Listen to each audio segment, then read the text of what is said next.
तो फिल्म की शुरुआत में हम ऐना को देखते हैं जिसके हाथ में एक बहुत ही पुरानी चाबी है जिससे वो देख ही रही थी तो एकदम से उसे अपने घर के बाहर शोर सुनाई दिया। दरवाजे के करीब जाकर ऐना ने चेक किया तो बाहर उसका भाई बैठा हुआ था जिसे कैंसर था और जल्द ही वो मरने भी वाला था।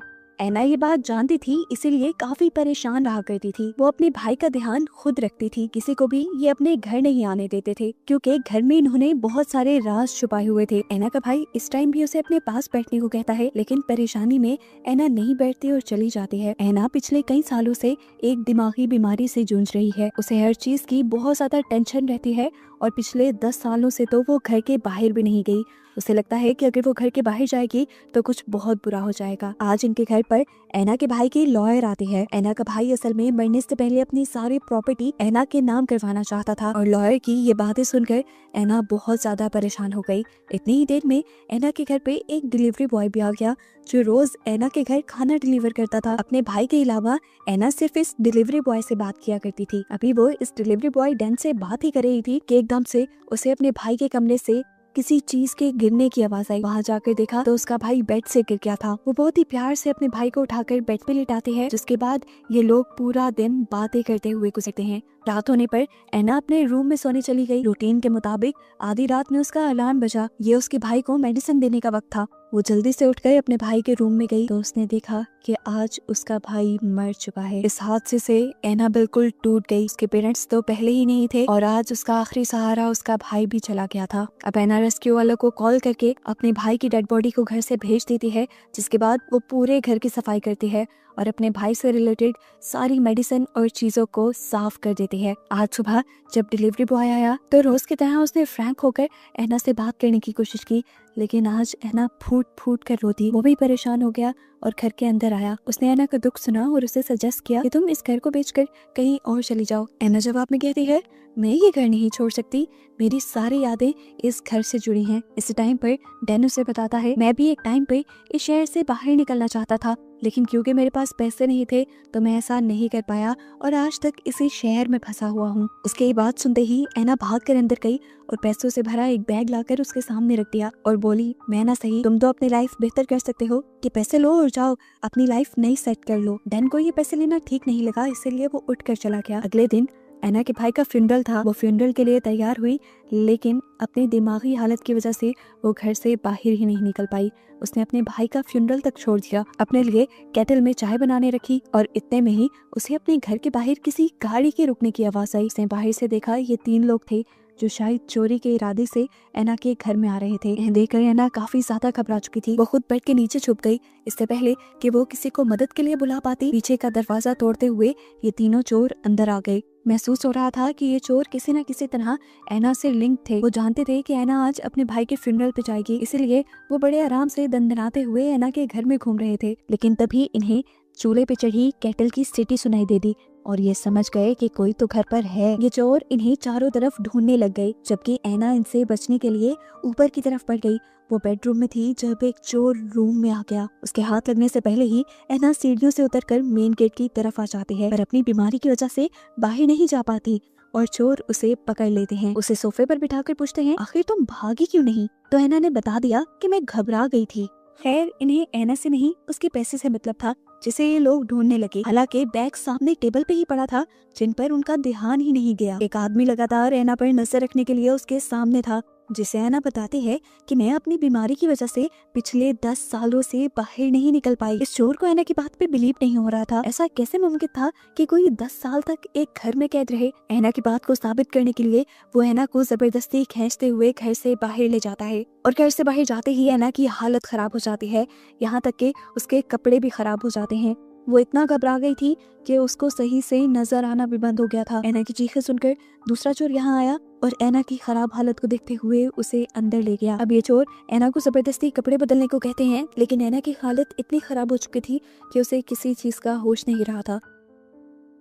इधर बाकी दो चोर दोबारा से पैसे ढूंढने की कोशिश में लगे थे और पैसे ढूंढते हुए ये लोग बेसमेंट पे पहुंच जाते हैं, जहाँ पर दो अजीब से डोर्स थे जिनका कोई हैंडल नहीं था। इन्होंने जब इन डोर्स को खोलने की कोशिश की तो इन्हें पता चला कि वो बुरी तरह जाम है। शायद ये वही कमरे थे जिनको छुपाने के लिए ऐना और उसका भाई किसी को भी इस घर में आने नहीं देते थे। यहाँ अब चोर दोबारा से ऐना को कपड़े बदलने को कहता है, लेकिन ऐना जब उसकी बात नहीं सुनती तो उससे गुस्सा आ जाता है और वो खुद उसके जबरदस्ती कपड़े बदलना शुरू कर देता है। अब ये सब चल ही रहा था कि यहाँ पर डैन आ गया।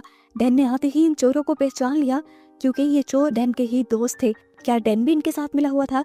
ऐना के दिमाग में ये सवाल आया, लेकिन नहीं, डैन इनके साथ नहीं मिला हुआ था। डैन तो बस ऐना को देखने के लिए आया था कि वो अपने भाई की फ्यूनरल पे ही क्यों नहीं आई थी। डैन का शोर सुनकर दूसरा चोर भी बाहर निकल आता है और मौका पाकर ऐना भी वहाँ से भागकर कहीं छुप जाती है और देखती है कि ये लोग डैन को मारकर बेहोश कर चुके हैं क्योंकि डैन इनके प्लान का हिस्सा नहीं था। अब ये लोग ऐना को ढूंढ नहीं पा रहे थे। एक आदमी ऐना को धमकी देता है, खुद ही बाहर निकल आओ वरना मैं तुम्हारे तोते को मार दूंगा। ऐना फिर भी बाहर नहीं निकलती तो वो हथौड़ी मार के उसके तोते को मार देता है। इतनी ही देर में हमने देखा कि डैन को भी होश आ चुका था। अब डैन यहाँ कुछ करना दे इसलिए चोर उसके हाथ बांध कर उसे बिठा देते हैं। दूसरी तरफ हम देखते हैं कि ऐना भी मौका पाकर वहाँ से निकलकर किसी दूसरी तरफ जाने के लिए भागी ही थी कि उसे एक चोर ने देख लिया।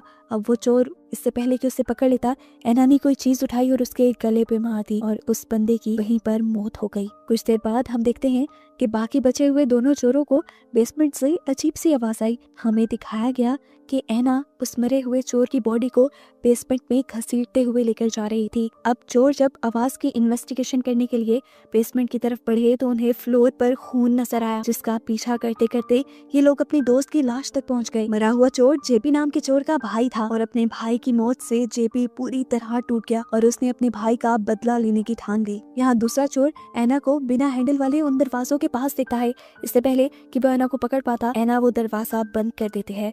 अब ऐना भागते हुए इसी बेसमेंट में बने हुए एक कमरे में जाती है और एक पुराने बॉक्स में से एक चाबी निकाल लेती है, जिस पुरानी चाबी से उसने एक बॉक्स खोला और लीवर दबा दिया। लीवर के दबाते ही बेसमेंट में जाने वाली सारी सीढ़ियां बंद हो गईं और ऐसे वो दोनों चोर जो अपने साथी को ढूंढते हुए बेसमेंट तक आए थे वो दोनों बेसमेंट में ही बंद हो जाते हैं। अब ये दोनों चोर बेसमेंट में कैद बिल्कुल पागल हो चुके थे और किसी तरह यहाँ से निकलने की कोशिश कर रहे थे। वो उस भारी से लोहे की दरवाजे को तोड़ने की कोशिश करते हैं, हालांकि वो जानते हैं कि ये दरवाजा उनसे टूटने वाला नहीं। यहाँ पर हमें ऐना को दिखाया जाता है जो अब डैन के पास आ गई है। डैन उसे माफी मांगता है और कहता है कि इस सब में मेरा हाथ नहीं, इनमें से सिर्फ वेंस मेरा दोस्त था और उसे बस मैंने तुम्हारे पैसे के बारे में बता दिया था। मैंने ही जानता था कि उनका इरादा चोरी का बन जाएगा, इसके लिए मैं माफी मांगता हूँ। अब इस चोरी के पीछे क्योंकि डैन का कसूर था, ऐना ने उस पे भी रहम नहीं किया। ऐना ने ये भी नहीं देखा कि वो उसका दोस्त था। ऐना ने उसके जुर्म में उसकी उंगली तोड़ी और उसके बंधे हुए हाथों के साथ ही उसे बेसमेंट में फेंक दिया। अपने ऊंचाई से गिरने की वजह से उसका पाँव टूट गया था, वो दर्द से चिल्ला रहा था।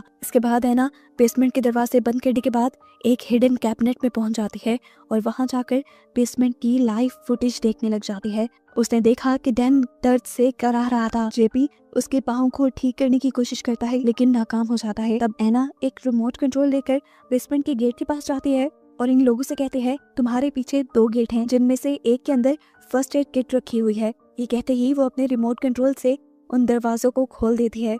जेपी जब फर्स्ट एड किट लेने उस रूम के अंदर गया तो फौरन ही ऐना ने उस रूम को लॉक कर दिया। जेपी गुस्से से तिलमिला उठा। उसने देखा कि ये रूम बिल्कुल वैसा ही था जैसे ऊपर ऐना का रूम। यहाँ हम देखते हैं कि जेपी का दूसरा साथी यहाँ का दूसरा डोर खोलने की कोशिश करता है और इस चीज में वो कामयाब भी हो जाता है। दरवाजा तोड़कर जब वो अंदर गया तो उसने देखा कि रूम में 2 फ्रीजर्स थे जिन्हें खोलने पर उसके होश उड़ गए। अंदर काफी सारी लाशें थी। इसी रूम से एक बाहर जाने का रास्ता भी था। इससे पहले कि वो बाहर जा पाता, पीछे से ऐना ने आकर उसके सर के ऊपर हथौड़ी से वार कर दिया। उसका सर फट गया। अपने आप को बचाने के लिए उसने अब ऐना के ऊपर हमला किया। ऐना का गला पकड़कर वो उसका गला दबाने लगा, लेकिन लगातार बहते सर के खून ने उसे आखिर मार डाला।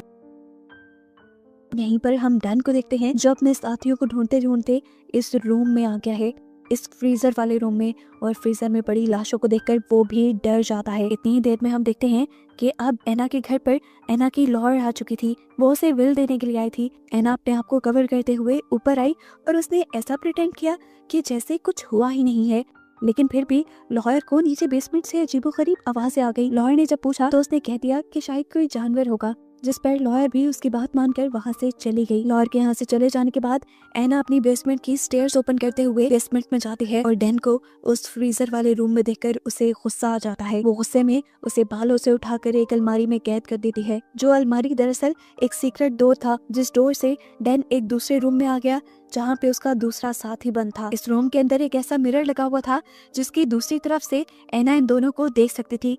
एना जाकर उस मिरर के सामने बैठ गई। ये लोग एना को नहीं देख पा रहे थे। जेपी को इस मिरर के बारे में पता चल जाता है। गुस्से में वो इस मिरर को तोड़ने की जब कोशिश करता है तो एना बताती है कोई फायदा नहीं, ये मिरर नहीं टूटेगा, ये बुलेट प्रूफ है। इसके बाद वो जेपी से कहती है तुम अलमारी में पड़ी हुई शर्ट निकाल कर पहन लो। जेपी क्या करता, इस टाइम वो उसकी कैद में था। जो एना ने कहना था उसने वही करना था। एना के कहने के मुताबिक वो अब अलमारी से शर्ट निकाल कर पहन लेता है। इस पॉइंट पर आकर हमें पता चलता है कि असल में एना और उसका भाई साइकोपैथ थे। वो लोगों को ड्रग्स देकर इस कमरे में जानबूझकर लेकर आते थे और फिर अलमारी के जरिए एना का भाई इस कमरे में आकर उनको मार दिया करता था और शीशे के पीछे बैठकर एना ये सब देखकर इंटरटेन होती थी। यहाँ पर जेपी काफी ज्यादा जज्बाती हो जाता है। वो एना से पूछता है आखिर हम यहाँ पर क्यों हैं, ये कमरा तुमने क्यों बनाया है और तुमने मुझे किसकी शर्ट पहनाई है। तब एना ने उसे अपने पास्ट की कहानी बताना शुरू की। उसने बताया कि जब मैं बहुत छोटी थी तो मेरे डैड ने मुझे अब्यूज किया और जब ये बात मेरे भाई को पता चली तो उसे बहुत ज्यादा गुस्सा आ गया और उसने मेरे डैड का गला दबाते हुए उसे मार डाला। अपने डैड की मौत से मैं बहुत ज्यादा रिलैक्स हुई और इस चीज का अंदाजा जब मेरे भाई को हुआ कि मैं काफी रिलैक्स हुई तो उस दिन के बाद से उसने ऐसे लोगों को बहला फुसला कर यहाँ लाना शुरू कर दिया जो लड़कियों या बच्चियों को अब्यूज किया करते थे। इस अलमारी के जरिए मेरा भाई आकर उन्हें गला दबाकर मार देता था, वो भी मेरे डैड की शर्ट पहनाकर, और मैं उन्हें देखती थी। उन्हें देखकर मुझे ऐसा ही लगता था कि जैसे मेरा भाई मेरा बदला लेने के लिए मेरे डैड को मार रहा है। मुझे बहुत अच्छा लगता था। ये सारी कहानी सुनकर जेपी एना और एना के भाई को पागल कह देता है और ये बात सुनकर एना को गुस्सा आ जाता है। एना को लगता था उन्होंने जो किया ठीक किया, उन्होंने मुजरिमों को बस सजा दी है। अब क्योंकि जेपी ने उन्हें गलत साबित किया था, इसीलिए एना डैन से कहती है कि वहाँ ड्रॉ में एक गन पड़ी है, उसे उठाकर जेपी को मार डालो। इससे पहले कि डैन ये काम करता, डैन को धक्का देते हुए जेपी यहाँ जाता है और उस गन को उठा लेता है। वो अब इस गन से डैन को ही मारने वाला था कि तभी एना ने कहा तुम ऐसा नहीं करोगे, तुम अपने आप को मारोगे क्योंकि तुम जानते हो कि तुम्हारे भाई की मौत के जिम्मेदार तुम खुद हो और अगर तुम इस पछतावे से निकलना चाहते हो, सब कुछ ठीक करना चाहते हो, तो तुम्हें अपने आप को मारना होगा। शुरू में जेपी उसकी जज्बाती बातों में आ गया और उसने सुसाइड करने की भी कोशिश की, लेकिन जल्द ही जेपी होश में आ जाता है और अपने आप को मारने के बजाय गन दोबारा डैन पे तान देता है। एना नहीं चाहती थी कि उसकी वजह से डैन की मौत हो जाए, इसीलिए वो अब रिमोट कंट्रोल से एक दरवाजा खोल देती है जिससे ये दोनों आजाद हो जाते हैं। इन्होंने सुख का सांस लिया था कि लोग बाहर जाने वाले थे, लेकिन तभी जेपी को अपने भाई की मौत याद आ गई। उसे याद आ गया कि उसने तो अपने भाई की मौत का बदला लेने का फैसला किया था। डैन उसे समझाता है ऐसा नहीं करो, अंदर जाओगे तो मारे जाओगे, लेकिन जेपी उसके मुंह पे पंच करते हुए अब अंदर चला जाता है। अब जेपी घर के अंदर जाकर घर में केरोसिन ऑयल डालने लगा एना से बदला लेने के लिए। इस घर को जलाने का उसने सोचा, लेकिन तभी एना उसके सामने पैसों से भरा एक बॉक्स ले आई। लेकिन अब जेपी को उसके ये पैसे भी नहीं चाहिए थे, वो ये पैसे भी साइड पे फेंक देता है और जबरदस्ती एना को पकड़ने की कोशिश करता है। एना उससे बचने के लिए भागी, लेकिन फिर भी जेपी ने उसे पकड़ लिया और उसे कहा मैं अपना भाई का बदला लेने के लिए तुम्हारे साथ वही सलूक करूंगा जो बचपन में तुम्हारे डैड ने किया था। वो एना के साथ जबरदस्ती कर रहा था। इससे पहले कि वो कुछ गलत कर देता, डैन यहाँ पर आकर उसे रोक देता है, उसे साइड पे करता है और इसी मौके का फायदा उठाते हुए एना उसकी पॉकेट में मौजूद गन निकाल लेती है और उससे एक ही लम्हे में जेपी को शूट करके मार डालती है। डैन ने ये मर्डर अपनी आंखों के सामने होता देखा था। वो जानता था कि अगर उसने थोड़ा सा भी रिएक्ट किया या कुछ कहा तो वो खुद ही मारा जाएगा, इसीलिए चुपचाप वो घर से बाहर निकल गया। डैन के यहाँ से जाने के बाद एना भी इस घर से निकलने का फैसला करती है और आज 10 सालों में पहली मर्तबा वो घर से निकलने के बाद अपने आप को ऐसा फील नहीं कर रही थी जैसे वो घबराई हुई हो। इस सारे वाकये से आज के दिन से उसकी बीमारी ठीक हो गई। बाहर निकलते ही उसने जिंदगी की एक नई शुरुआत करने का सोचा और एक माचिस की तिली जलाते हुए अपने इस घर को यानी अपने पास्ट को जला दिया, जिसको दिखाते हुए ही बस ये कहानी यहाँ खत्म हो गई।